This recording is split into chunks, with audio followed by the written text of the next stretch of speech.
Hey traders, back to another recap. So if you have not watched my previous video, you can go to my channel and you can have a look. So I had a $12,000 loss on Euro Aussie short, and this is a recap on my re-entry, and I'll go through my thought process, the logic behind why I still stick to Euro Aussie short, and how it turned out to be an $80,000 win, about 8R in total, including my skill ends. So go back to the daily chart. I was overall bearish on Euro Aussie. Not again. If I take a short position, or if any of you take a long or short position, it is very important to identify whether if it's going to be a mean reversion setup or more of a continuation setup, because both setups has different expectation. When you're trading mean reversion, that means you know that the higher time frame, in this case, you see the higher time frame was overall bullish, but I was only shorting it based on short-term exhaustions. So in the short term, we are seeing lots of weakness here. So this 179.64 was our, inside our trade club, was our primary focus. And once price broke below this 17879 zone, this becomes our secondary resistance.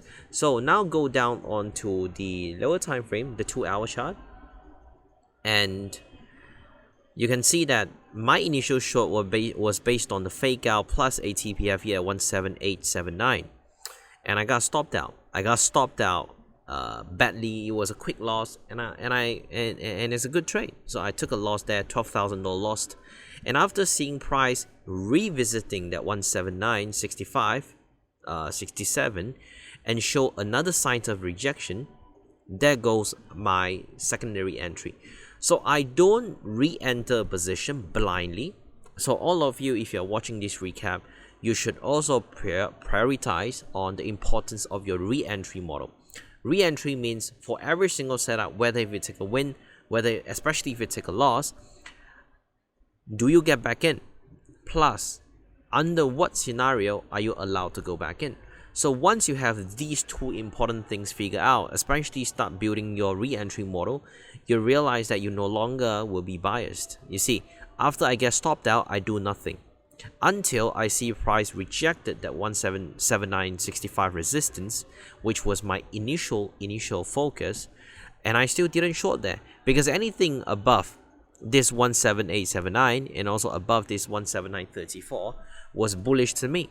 And I was concerned that if I put on the replay, I was very much concerned that what if price just continue pushing higher. And that goes the importance of not blindly catching falling knife. So after seeing price go back to that 179.65, and I was still waiting. I didn't catch the high. I was waiting, not until I started seeing price form a big rejection candle dropping back below. And that was when I looked for a re-entry at 179.36, a stop loss at 179.59, because this is more of a minor entry, so-called a more aggressive TPF model, TPF entry. That's why I have a tighter stop loss. 22 pips on Euro Aussie is considered quite tight because of the trading condition on Euro Aussie. So once it dropped pretty well. We did have a deep pullback, and I was still holding on to the position because it was purely coming back to retest this area. So I was still holding the trade until price drop. Then until price drop, sorry, let me put this properly. Then when price do a BOS, which is a break of structure below this 17771, that was when I started to trail my stops above this previous swing high, and I got trailed out for about 6.8R. And that's pretty much it for the trade. So you might be wondering, why do I decide to trail my stops? It's because this Euro Aussie is still a mean reversion setup. Mean reversion means I know that on the daily, it's still going up. You see, on the higher time frame, it's going up. I'm only shorting this based on the lower time frame exhaustions, and that's why when I have some of these mean reversion entry, especially if you're running 5R, 6R, 7R, you just need to know when to secure it. So very fortunate that I trail my stops. Otherwise, right now the position might be a bit stuck. So in between, I also sized in here 178 and 79, and many of our trade club traders also took the same entries here down, and that's pretty much it for the recap. So that goes the importance of trusting your analysis and knowing when to stick to it. Because when I took this loss, I really enjoy sharing my losses as well. Taking a 12k loss on Euro Aussie, to some of the viewers, especially if you're new to trading, you might feel like, hey, why are you losing 12,000 on a trade? It's just one trade. It's just one trade, and it's part of the game. And I saw that there were opinions saying that there was no entry. Why do you short it? I was going long. Come on. Me as a leader of nearly 450 traders trading community, and I'll still say this: everyone has different strategy. Unless you're inside my trade club, everyone has different trading style.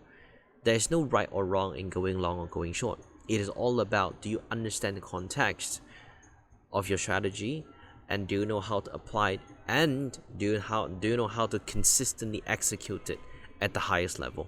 So when you see me taking a loss, don't be too quick to say, Neo's taking a loss. But you see, I still managed to make $80,000 on this trade idea itself. And that's, again, part of the game. And all of these are in real time. No hindsight, Took the trade inside our trade club. So yeah, just want to share this recap to tell all of you the importance of having a re-entry model.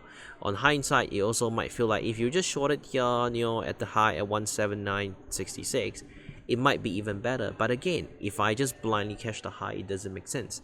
I'm just being too directional biased. And that's why I waited for the confirmation that I needed, applying my strategy, sticking to the strategy, and eventually it's still 8R win, including my skill in. So I skill in about 0.3% here at 178.79. My entry is at 179.36. So managed to squeeze out 8R plus on this trade, and that's pretty much it.